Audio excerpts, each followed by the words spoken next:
अनुशासित वे में योग करने का नाम है, अनुशासित वे में व्यायाम करने का नाम। ये हमारी चिकित्सा विज्ञान का एक बहुत बड़ा हिस्सा था। माने डिसिप्लिन्ड वे में बॉडी को एक्सरसाइज प्रोवाइड कराना, इसका नाम था योग। मेरे भाई कपालभाति करते रहो।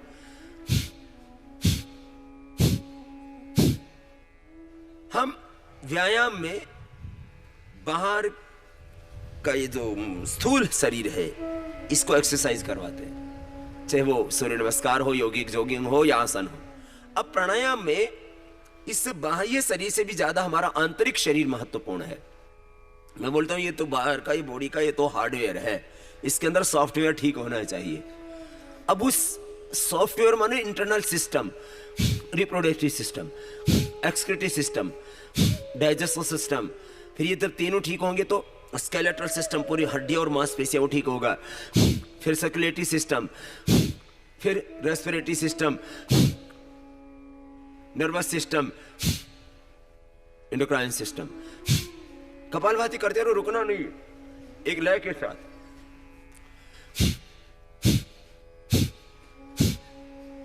आपको लीवर को ठीक करना है, आपको इंटेस्टाइन को ठीक करना है, आपको पेनक्रियाज को ठीक करना है, तो उनको एक्सरसाइज दो। लीवर को एक्सरसाइज दोगे, लीवर ठीक हो जाएगा। स्प्लीन को एक्सरसाइज दोगे, स्प्लीन ठीक हो जाएगी। पेनक्रियाज को एक्सरसाइज दोगे, उसके बीटा सेल्स रिएक्टिवेट हो जाएंगे। आंतों को एक्सरसाइज दोगे, उनकी सूजन ठीक हो जाएगी। उनके अंदर यदि छोटे छोटे घाव हो गए, अल्सर होने लगा है, वो ठीक हो जाएगा। यूट्रस को एक्सरसाइज प्रोवाइड कराओगे तो उनके अंदर फाइब्रॉइड्स होने लगे, वो ठीक हो जाएंगे। ओवरी को एक्सरसाइज प्रोवाइड कराओगे तो ओवरी में जो गांठें हो गई हैं, सिस्ट हो गई हैं, वो ठीक हो जाएंगी। ये आंतरिक व्यायाम है।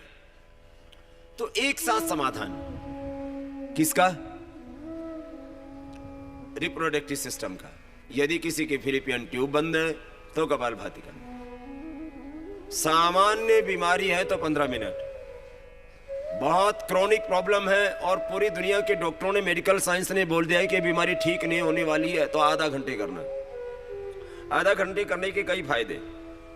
एक तो जैसे मान लीजिए शरीर में गांठें हो गई है, कहीं पर भी गांठें, यूट्रस में है, ओवरी में है, स्टमक में है, कहीं पर भी गांठ हो गई है, ब्रेस्ट में है, छाती में है, हाथों में है, पैरों में है,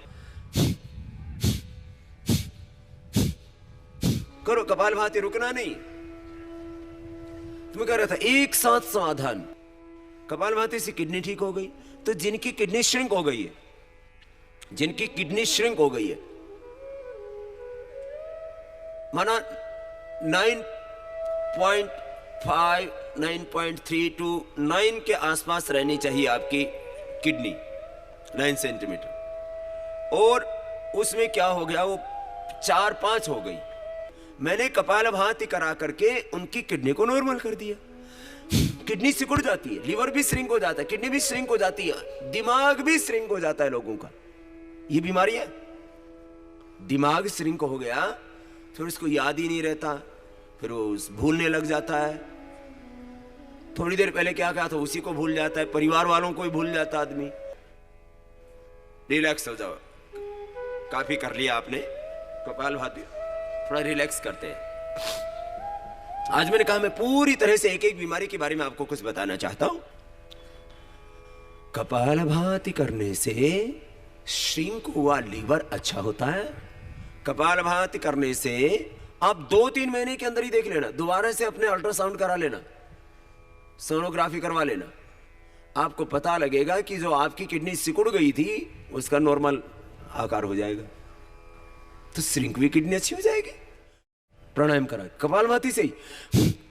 जिनका प्रोटीन लेवल बढ़ गया था, जिनका क्रिएटिनिन लेवल बढ़ गया था, जिनका एल्ब्यूमिन बढ़ गया था, जिनकी किडनी श्रिंक हो गई थी, जिनका ब्लड यूरिया बढ़ गया था, हाँ, कपालभाति से ही। अंगुलियों को आगे पीछे दबा लो, जरा पंजों को गोल भी घुमा लो। अब ये तो किडनी की बात।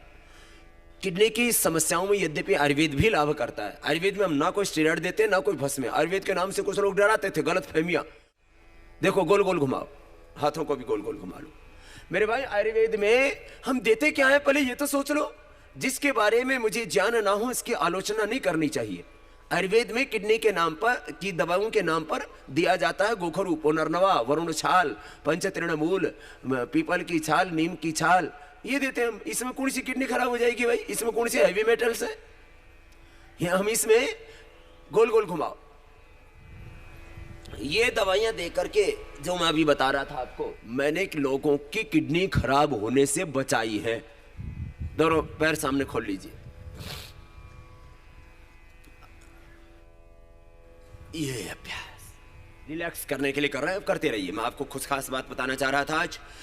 किडनी को हम ट्रीट करते हैं, किडनी के तमाम रोग। अब किडनियां कमजोर हो गई, लोगों को स्वेलिंग आनी शुरू हो जाती है। हम किडनी को ठीक करके लोगों की स्वेलिंग भी ठीक कर देते हैं। पूरे शरीर में कहीं पर भी स्वेलिंग हो, उसका मुख्य कारण होता है किडनी, लीवर, थायराइड की प्रॉब्लम, वाटर रिटेंशन। और उसका सीधा सा रीजन तो किडनी है ही। वाटर रिटेंशन हुआ तो सूजन आएगी, सीधी सी बात है। या इन्फेक्शन होगा इंटरनल, तो इन्फेक्शन के लिए कपालभाति के साथ अनुलोम विलोम भी करा देते, वो इन्फेक्शन को भी ठीक कर देता है। थायराइड की प्रॉब्लम है तो कपालभाति के साथ उज्जाई भी करा देते, सूजन कहीं पर नहीं रहेगी शरीर के अंदर।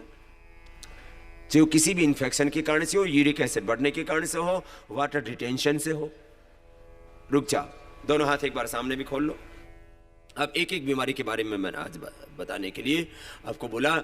हम अब लीवर को, अब किडनी के बाद लीवर के ऊपर आते हैं, तो क्या करेंगे?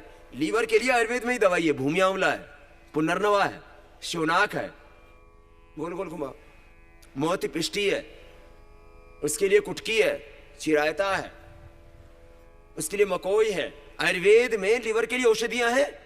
हम एक सामान्य सर्वकल्प क्वाथ बनाते हैं, 3 जड़ी बूटियां होती है उसमें, भूमि आंवला, पुनर्नवा, मकोई, और इसको पिलाते हैं। ज्यादा प्रॉब्लम होती है तो शिवनाक की छाल पिलाते हैं, लीवर ठीक हो जाता है, लीवर की सूजन दूर हो जाती है, एसजीओटी, एसजीपीटी, बिलिरुबिन आदि लेवल एकदम कंट्रोल आ जाता है। किसी को जॉन्डिस होना, पान के पत्ते में ये जो आखा बोलते हैं ना, सफेद फूल वाला और नीले फूल वाला जैसा भी मिल जाए, छोटी सी कोपल आंखें की, और यदि पान में डाल करके चूस लेते हैं तो 2-3 दिनों के अंदर कितना ही जॉन्डिस हो खत्म हो जाता है। बस चना खिलाने के लिए बोलते हैं उसमें। छोटी सी बात है, एक छोटी सी बात। आप लोग पान तो खाते हैं कभी कभी, इसको खा लो, इतनी सी बात।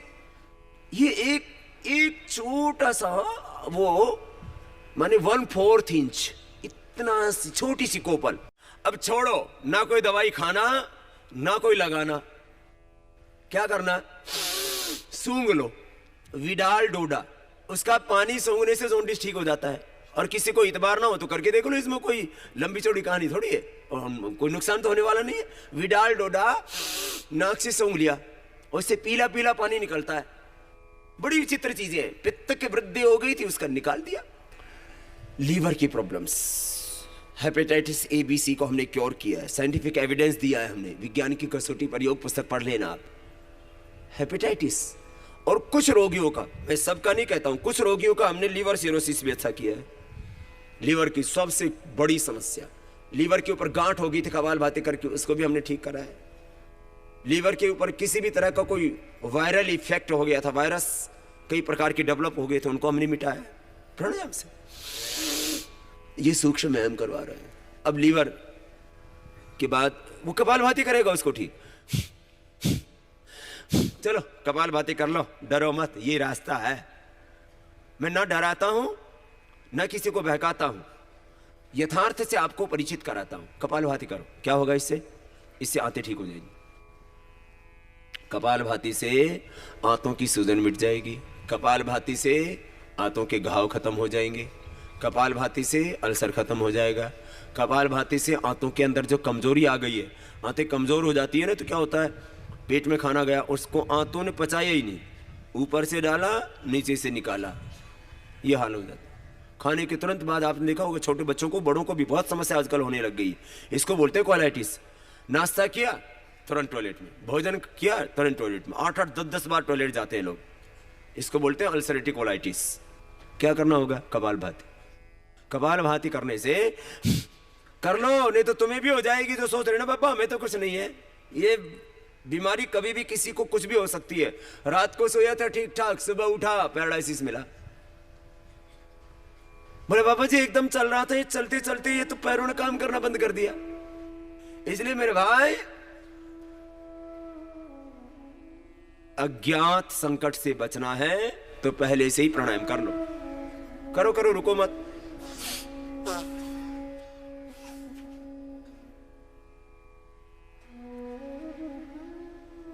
यही हमने योग से किया, लोगों की आंतें ठीक की। इसमें कुटजारिस्ट एक दवाई होती है, वो हम पिलाते हैं, कुटज का प्रयोग करते हैं। बहुत ज्यादा आंत कमजोर हो जाती है तो बेल का प्रयोग करते हैं। बेल, भगवान शिव जी वाली बेल करते हो। कपालभाति रुकना नहीं है।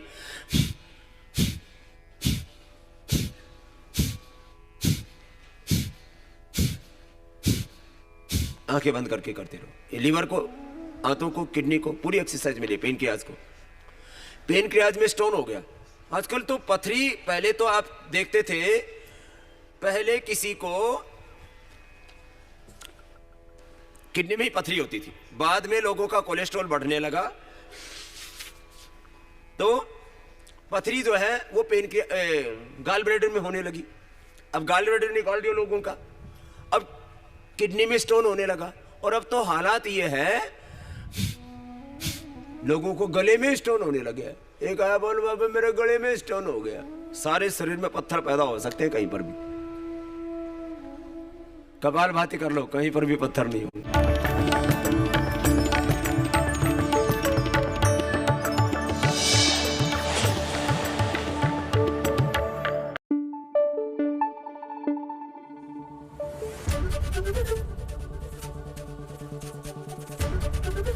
एबीपी न्यूज आपको रखे आगे।